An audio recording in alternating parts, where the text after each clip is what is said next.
سورہ ملک میں اللہ تعالیٰ نے اپنی قدرت بیان کی. اللہ نے یہ بتایا کہ میں نے انسان کو بنایا کیوں؟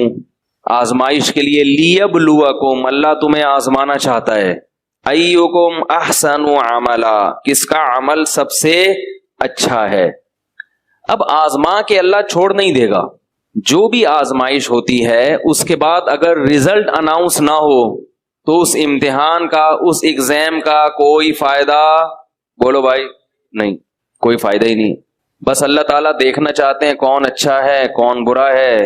اللہ کو پتہ چل گیا یہ بہت اچھا ہے اور یہ بہت برا ہے، اس کے بعد مر گئے، ختم ہو گئی کہانی. ایسا نہیں ہے.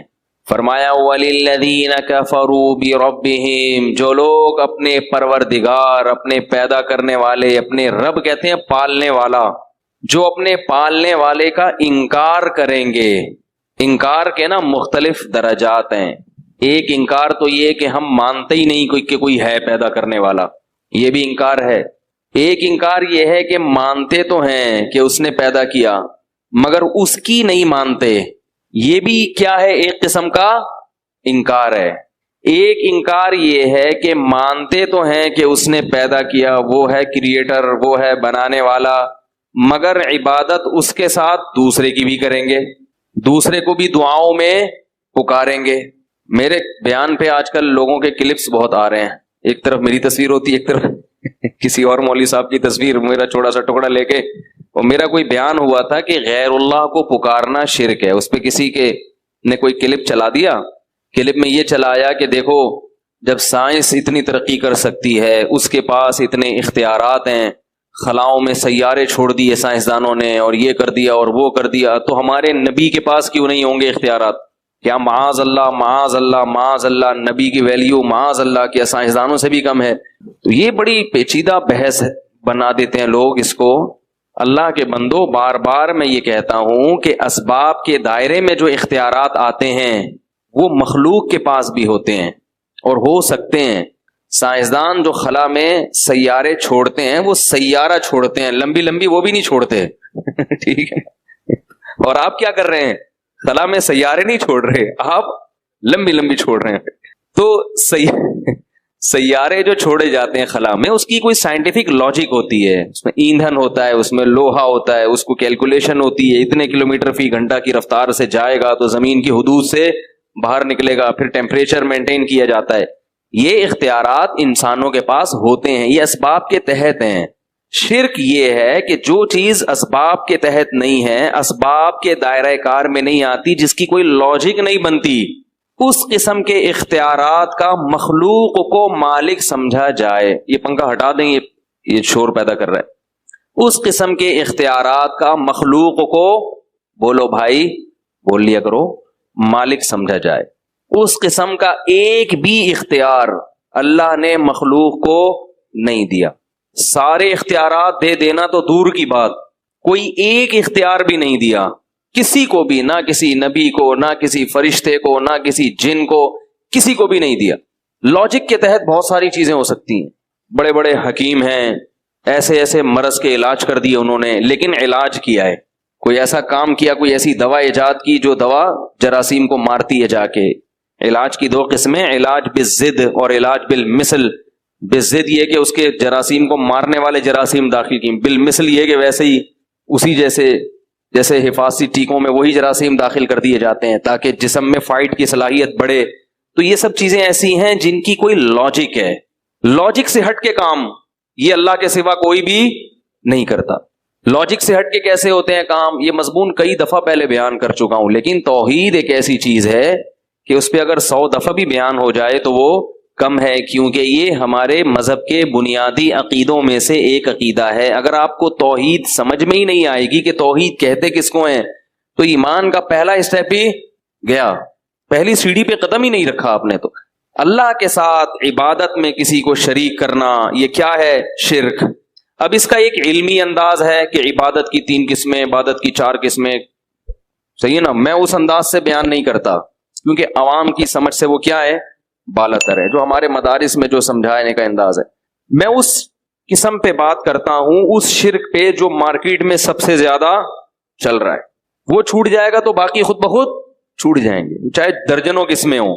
مارکیٹ میں جو شرک سب سے زیادہ اویلیبل ہے اس وقت، جو بہت سستا ہو گیا ہے، وہ ہے غیر اللہ کو پکار میں اللہ کے ساتھ شریک کرنا، دعا مانگنا غیر اللہ سے، غیر اللہ کو حاجات کے لیے پکارنا۔ غیر اللہ تو سمجھتے ہیں نا اللہ کے سوا جو بھی ہے وہ سب غیر میں داخل ہے، اللہ کے علاوہ جو کچھ ہے وہ کیا ہے؟ غیر اللہ، فرشتہ ہو، ولی ہو، نبی ہو، بزرگ ہو، کوئی بھی ہو، تو پکارنا۔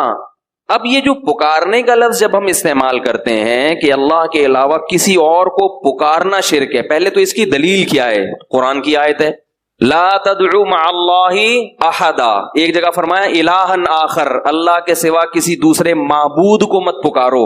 اس پہ تو لوگ تعویل کر سکتے ہیں کہ ہم جس کو پکارتے ہیں وہ معبود نہیں ہے، ہم تو نبی کو پکار رہے ہیں، ہم تو کسی جن کو پکار رہے ہیں۔ تو اصل میں بتانا یہ مقصد ہے کہ جس کو پکار رہے ہو نا تم نے اس کو معبود بنا لیا، لہذا اس پر اللہ معبود کا لفظ خود صادق کر رہے ہیں۔ بات آ رہی ہے سمجھ میں؟ چلو یہ پیچیدہ اگر ہو رہی ہے تو اس سے بھی آسان آیت قرآن کی، لا تدعو مع اللہ احدا، اللہ کے ساتھ کسی اور کو مت پکارو، یہاں تو معبود کا لفظ بھی نہیں ہے۔ تو اس سے کیا پتا چلا میرے بھائی کہ اللہ کے علاوہ کسی اور کو پکارنا یہ کیا ہے؟ شرک ہے۔ سمجھ میں آ گئی؟ لیکن ہر قسم کی پکار شرک نہیں ہے۔ اس آیت کا یہ مطلب نہیں کہ کیونکہ ہم تو صبح شام پکارتے ہیں، او بھائی ادھر آنا، ادھر پکار لیا نا یار، آپ لوگ کو اتنی مشکل سے ٹرین کر کے گیا تھا، پھر ویسے کہ ویسے ہی ہو گئے۔ بھائی دیکھو آپ بلاتے ہیں او بھائی ادھر آ، یہ بھی تو پکارا نا، ممکن ہے کوئی کہ یہ تو بھائی اس سے پتہ چلتا ہے کہ اس سے میں ہر قسم کی پکار داخل نہیں ہے، بلکہ مدد کے لیے پکارنا کیا ہے؟ شرک ہے۔ مدد کے لیے پکارنا کیا ہے؟ شرک۔ اب پھر ایک سوال پیدا ہوگا کہ بھائی مدد کے لیے بھی ہم دن اور رات پکارتے ہیں، بھائی میری مدد کرو یار، ہیں بھائی کہتے ہیں نا یار میری مدد کرو یار، پیسے نہیں ہے میرے پاس، بچہ بیمار ہے گھر میں، بیگم بھاگ گئی، لوگ مختلف قسم کے مسائل ہیں لوگوں کے ساتھ تو مدد کرو میری، مجھے تو دن رات فون آتے ہیں لوگوں کے، یہ ہو گیا یہ مدد، میں کہتا ہوں بھائی میں کیا کر سکتا ہوں یار۔ تو مدد کے لیے پکارنا یہ بہت اہم چیز ہے کہ کس قسم کی عمومی مدد کے لیے پکارنا شرک نہیں ہے۔ ایسا نہیں کہ جو بھی جس کو مدد کے لیے پکارے گا وہ کافر ہو جائے گا، ایسے تو ہم ہیلپ لائن کا مطلب ہی مدد، ہیلپ کا مطلب کیا ہے؟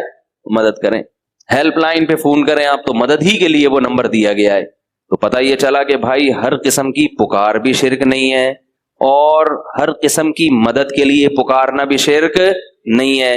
تو ایسی پکار پھر کون سی پکار شرک ہے؟ تو جب بھی کوئی کہا کرے نا آپ سے کوئی بھی کہ غیر اللہ کو پکارنا شرک نہیں ہے، تو اس سے پوچھا کرو پھر کون سی پکار شرک ہے کون سی نہیں۔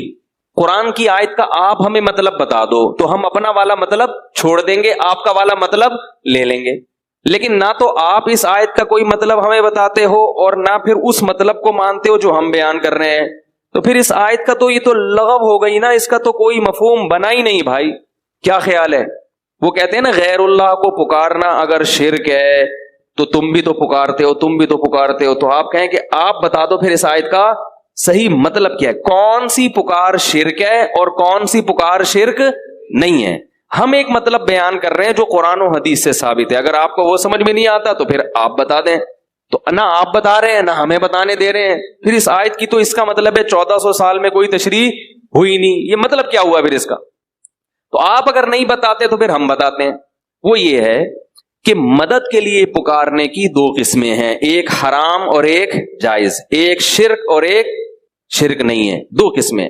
ایک مدد وہ ہوتی ہے جو کسی لاجک کے تحت آپ کی مدد کرے گا، جس کو آپ بلا رہے ہیں مدد کے لیے، جیسے میں آپ سے مدد مانگتا ہوں ڈوبتا ہوا، میں ڈوب رہا ہوں اللہ نہ کرے، سمندر میں ڈوب رہا ہوں، آپ ساحل پہ کھڑے ہیں، میں کہتا ہوں پلیز ہیلپ می، مدد کرو میری، کیا مطلب؟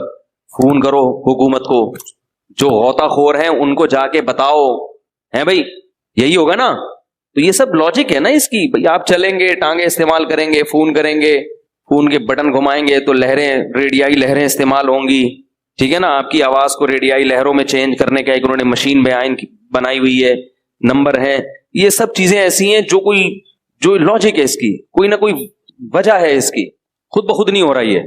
لیکن اگر میں سمندر کے اندر ڈوب رہا ہوں، مجھے پتا ہے کہ نہ کوئی کشتی پہنچ سکتی ہے، نہ ساحل تک میری آواز پہنچ سکتی ہے، کوئی بھی اس وقت کسی بھی لحاظ سے اسباب کی دنیا میں میری مدد نہیں کر سکتا، کیونکہ سمندر کے بیچ میں اکیلا ہوں، کشتی الٹ گئی ہے، نہ میرا موبائل کام کر رہا ہے یا موبائل پانی میں ڈوب گیا ہے۔ ایسے موقع پہ اگر میں کسی کو پکاروں گا تو اس پکار پہ لبیک کہنے کی کوئی سائنٹیفک لاجک، کوئی سائنسدان اس کو تسلیم نہیں کرے گا۔